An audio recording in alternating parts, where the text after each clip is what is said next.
हाल ही में गृह मंत्री अमित शाह चंडीगढ़ दौरे पर थे और यहाँ आकर उन्होंने एक महत्वपूर्ण घोषणा की। उन्होंने कहा कि चंडीगढ़ में जो अभी तक पंजाब सर्विस रूल लागू था, उसकी जगह पर अब सेंट्रल सर्विस रूल लागू कर दिया जाएगा। और इस रूल के आने से यहाँ के जो कर्मचारी हैं, उन्हें किस तरह से फ़ायदे मिलेंगे, क्या कुछ बदलाव होगा? इस पर जानकारी के लिए हमारे साथ भारत के अपर सॉलिसिटर जनरल सत्यपाल जैन मौजूद हैं। इनसे हम बात करते हैं। सर, जो घोषणा की गृह मंत्री ने अमित शाह ने कि अब सेंट्रल सर्विस रूल लागू होगा, तो क्या फ़र्क पड़ेगा यहाँ के कर्मचारियों की उसमें क्या बदलाव आएगा? ऐसे कौन से लाभ थे जो नहीं मिल पा रहे थे पंजाब के रहते जो अब मिल पाएँगे? देखिए, चंडीगढ़ यूटी के जो एम्प्लॉइज़ हैं हज़ारों की तादाद में, वो बहुत लंबे अरसे से ये माँग कर रहे थे कि क्योंकि वो यूटी के एम्प्लॉयी हैं और यूटी होम मिनिस्ट्री में आती है, सेंट्रल गवर्नमेंट के अंडर आती है, इसलिए उनको जो उनके अलाउंसेस हैं, पेमेंट है, सैलरी है, रिटायरमेंट की वगैरह है, वो सारा केंद्र सरकार के पैटर्न पर होने चाहिए। ये 25 साल से माँग चल रही थी। मैंने भी स्वयं चिट्ठियाँ लिखी माननीय गृह मंत्री जी को, प्रधानमंत्री जी को, उनसे मिले भी, उनसे बातचीत भी हुई और बहुत खुशी की बात है कि कल माननीय गृह मंत्री जी ने ये घोषणा कर दी है कि पहली अप्रैल से यानी 2 दिन बाद चंडीगढ़ के यूटी के कर्मचारियों को सेंट्रल गवर्नमेंट के पे स्केल के मुताबिक से सैलरी दी जाएगी। बाकी यूनियन टेरिटरीज़ में भी जो 7 यूनियन टेरिटरीज़ हैं, वहाँ पर भी सेंट्रल गवर्नमेंट के मुताबिक सैलरी पे की जा रही है। जी। सर, इसमें एक सवाल ये उठता है कि जो डेपुटेशन कर्मचारी यहाँ पर आते थे हरियाणा, पंजाब के, वो मुद्दा काफ़ी बड़ा रहता है। यहाँ के कर्मचारी भी कहते हैं कि उनकी वजह से कहीं न कहीं यहाँ भी रोज़गार कम हो रहा है। तो ये डेपुटेशन का जो मामला है, ये किस तरफ जाएगा इस निर्णय के बाद? मेरे अनुसार जो मेरी जानकारी है, ये यूटी के एम्प्लॉइज़ के लिए बहुत फ़ायदेमंद होगा ये निर्णय।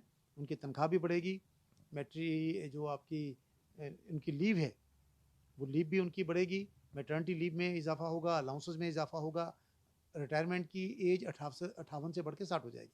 लेकिन जहाँ तक डेपुटेशन वगैरह का ताल्लुक है, मेरे जानकारी के अनुसार, जितनी भी मेरी जानकारी है, उस पे इसका कोई बुरा असर नहीं पड़ेगा। वैसे नोटिफ़िकेशन अभी आ जाएगा शाम तक और उसको देख के मालूम होगा। पंजाब का, हरियाणा का चंडीगढ़ पे क्या हक है, नहीं है, वो पंजाब के रूल क्या हैं, हरियाणा के रूल क्या हैं, बाकी सूबों के रूल क्या हैं, हुँ, हुँ। 60-40 का रेशो है। इन सब बातों पे इसका कोई असर नहीं है। ये सिर्फ़ और सिर्फ़ जो यूटी के एम्प्लॉइज़ हैं, जिनको पहले कम सैलरी मिल रही थी, अब मोदी सरकार उनको ज़्यादा सैलरी देगी। जी। सर, जिस तरीके से अ, अगर कोई व्यक्ति यहाँ पर भर्ती होता है, चंडीगढ़ प्रशासन में भर्ती होता है, तो उसे सारी जो सुविधाएँ हैं सेंटर वाली वो मिलेंगी। डेपुटेशन में जो कर्मचारी है उन्हें जो वहाँ का जो पैटर्न रहेगा हरियाणा, पंजाब का वो मिलेगा। तो जिस तरह से दूसरे जो केंद्र शासित प्रदेश हम लगाएँ देश के, क्या वहाँ भी ये पैटर्न पहले से जारी है जहाँ पर सेंट्रल सर्विस रूल है, वहाँ पर डेपुटेशन पे लोग इस तरह से कम आ रहे हैं या चंडीगढ़ में ऐसा हो रहा है? देखिए, उनकी बहुत ज़्यादा मेरे को जानकारी नहीं है बाकी में, लेकिन दिल्ली में तो लगभग यूनियन टेरिटरी है, वहाँ भी काफ़ी लोग डेपुटेशन पे आते हैं। डेपुटेशन पे तो हर राज्य में जाते हैं। हर कॉर्पोरेशन में, बोर्ड में कहीं न कहीं से लोग डेपुटेशन पर आए होते हैं। पर सवाल इस बात का है, जो निर्णय ये है, कोई यूटी के एम्प्लॉइज़ हैं, जो यूटी के अंडर काम कर रहे हैं, उनको बेनिफिट उनका मिलेगा।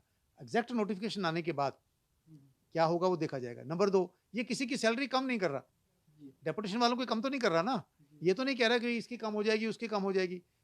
एम्प्लॉइज़ को ज़्यादा बेनिफिट दे रहे हैं, ज़्यादा सैलरी दे रहे हैं। तो ये स्वागत योग्य कदम है, इस पर किंतु परंतु, बट परंतु, लेकिन किंतु नहीं करना चाहिए। जो सर कच्चे कर्मचारी की यूनियनें हैं, कुछ यूनियनें इसका विरोध कर रही हैं कि अगर रिटायरमेंट की एज बढ़ा दी जाएगी तो कहीं न कहीं जो कच्चे कर्मचारी हैं, जो कॉन्ट्रैक्ट पे जो नौकरी लगते हैं, उनकी जो नौकरियाँ हैं वो कम हो जाएँगी। ऐसा नहीं, मानते उनको हैं? भी तो बढ़ जाएगी। 58 से अगर 60 होती है, तो जो कॉन्ट्रैक्ट पे हैं या जो उनकी भी तो एज बढ़ेगी ना। कोई ऐसा थोड़ा है कि वो 58 पे हो जाएँगे, बाकी 60 पे जाएँगे।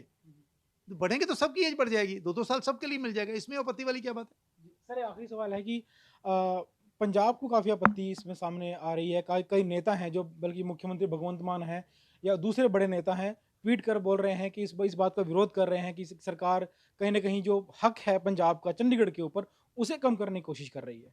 यूटी के कर्मचारियों को पहले तनख्वाह कम मिल रही थी, अब ज़्यादा मिल रही है। उनमें से ज़्यादा पंजाब से हैं।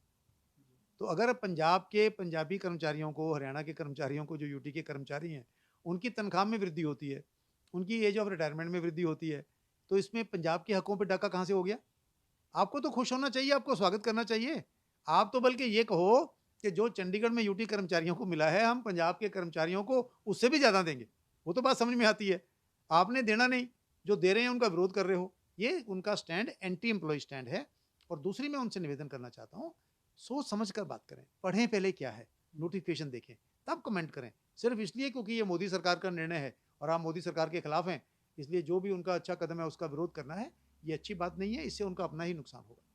धन्यवाद। तो ये थे सत्यपाल जैन जिन्होंने कहा कि ये फैसला जो है केंद्र सरकार का स्वागत योग्य फैसला है। इससे चंडीगढ़ के जो कर्मचारी हैं उन्हें उनकी तनख्वाह बढ़ जाएगी और दूसरी जो सुविधाएँ हैं वो मिलेंगी। हालाँकि जो डेपुटेशन का मुद्दा है जो और दूसरे कर्मचारी जो आते हैं चंडीगढ़ में डेपुटेशन पर या और दूसरे मामले हैं उन पर इसका कोई असर नहीं पड़ेगा। हरियाणा पंजाब की राजधानी है चंडीगढ़ और हरियाणा पंजाब का जो भी अधिकार है चंडीगढ़ के ऊपर उसके ऊपर भी इसका कोई फ़र्क नहीं पड़ेगा। ये सिर्फ़ जो कर्मचारी हैं चंडीगढ़ के उनको जो है सीधे तौर पर फ़ायदा मिलेगा और इसका विरोध करने का तो कोई सवाल नहीं उठता।